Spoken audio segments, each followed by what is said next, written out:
1855 সালের দিকে তৎকালীন ব্রিটিশ ভারতের পূর্বাঞ্চল ছিল উদ্বেগ, গোপন বিদ্রোহ আর অদ্ভুত সব গুজবে ভরা।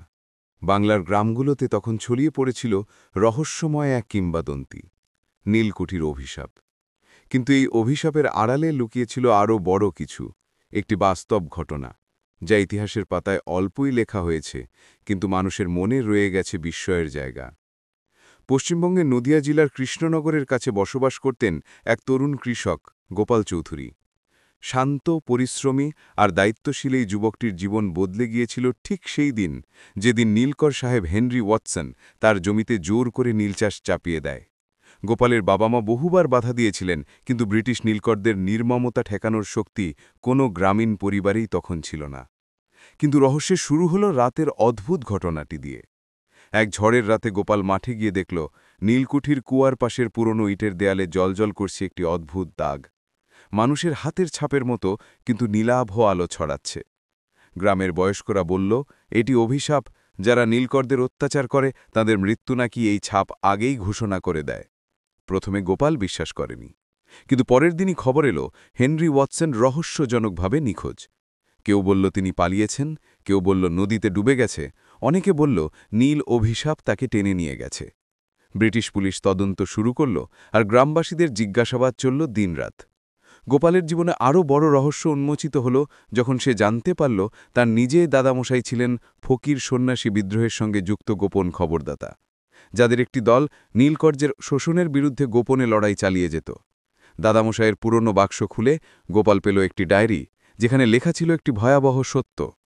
নীলকুঠির কুয়োর নিচে ছিল একটা গোপন সুড়ঙ্গ, যেখানে ব্রিটিশরা লুকিয়ে রাখত কৃষকদের কাছ থেকে ছিনিয়ে নেওয়া টাকা, নথি আর অত্যাচারের প্রমাণ। হেনরি ওয়াটসনকে হত্যা করা হয়নি, বরং সেই সুড়ঙ্গ উন্মুক্ত করে কৃষক বিদ্রোহীরা তাকে বিচার করতে নিয়ে গিয়েছিল। এই সত্য ফাঁস হলে পুরো বাংলায় বিদ্রোহ আরও বড় আকার নিতে পারত। তাই ব্রিটিশরা ঘটনাটি অভিশাপ বলে প্রচার করে ভয় ছড়ানোর সিদ্ধান্ত নেয়। গোপাল বুঝতে পারল এই রহস্য সমাধান শুধু তার পরিবার নয়, পুরো অঞ্চলের ভবিষ্যৎ বদলে দিতে পারে। সে সাহস করে গ্রামের কয়েকজন যুবককে নিয়ে রাতের অন্ধকারে নীলকুঠির দিকে রওনা দিল। ভাঙা দেয়ালের পেছনে নীলজলা সেই হাতের ছাপের নিচে তারা প্রবেশ করল গোপন সুড়ঙ্গে। ভেতরে যা দেখল তা ছিল রোমহর্ষক। মাটির ঘরে বাঁধা অবস্থায় হেনরি ওয়াটসন, পাশে স্তূপ করে রাখা খাজনার নথি, লুট করা স্বর্ণমুদ্রা আর ব্রিটিশ অত্যাচারের নিদর্শন। গোপাল বুঝল এই প্রমাণগুলো সংগ্রহ করে প্রকাশ করতে পারলে নীল বিদ্রোহের আগুন আবার জ্বলবে। কিন্তু তার আগেই খবর পেয়ে ব্রিটিশ সৈন্য সুড়ঙ্গ ঘিরে ফেলে। গোপাল ও তার সাথীরা প্রাণপণে চেষ্টা করল প্রমাণগুলো বাইরে বের করে আনার। শেষ মুহূর্তে গোপাল ডায়েরিটি গ্রামের স্কুল শিক্ষক মনমোহন বাবুর কাছে পাঠিয়ে দিতে সক্ষম হয়। পরে সেই ডায়েরির তথ্য আন্দোলনে চাঞ্চল্য সৃষ্টি করে, আর 1861 সালে নীল বিদ্রোহের জয় এই ঘটনাটি গুরুত্বপূর্ণ ভূমিকা রাখে, যদিও গোপালের নাম ইতিহাসে খুব কমই লেখা আছে। লোকমুখে পরে এই ঘটনাটি নীলকুঠির অভিশাপ নামেই পরিচিত হয়ে যায়। কিন্তু সত্য হল, এটি কোনো অভিশাপ নয়, ছিল একদল মানুষের অপরিসীম সাহস, অন্যায়ের বিরুদ্ধে লড়াই আর তাদের রেখে যাওয়া এক গোপন ঐতিহাসিক চিহ্ন। আজও নদিয়া ও বাংলাদেশ সীমান্তের কিছু গ্রামে বলা হয়, ঝড়ের রাতে পুরনো নীলকুঠির ধ্বংসাবশেষে নাকি সেই নীল আলো আবার দেখা দেয়।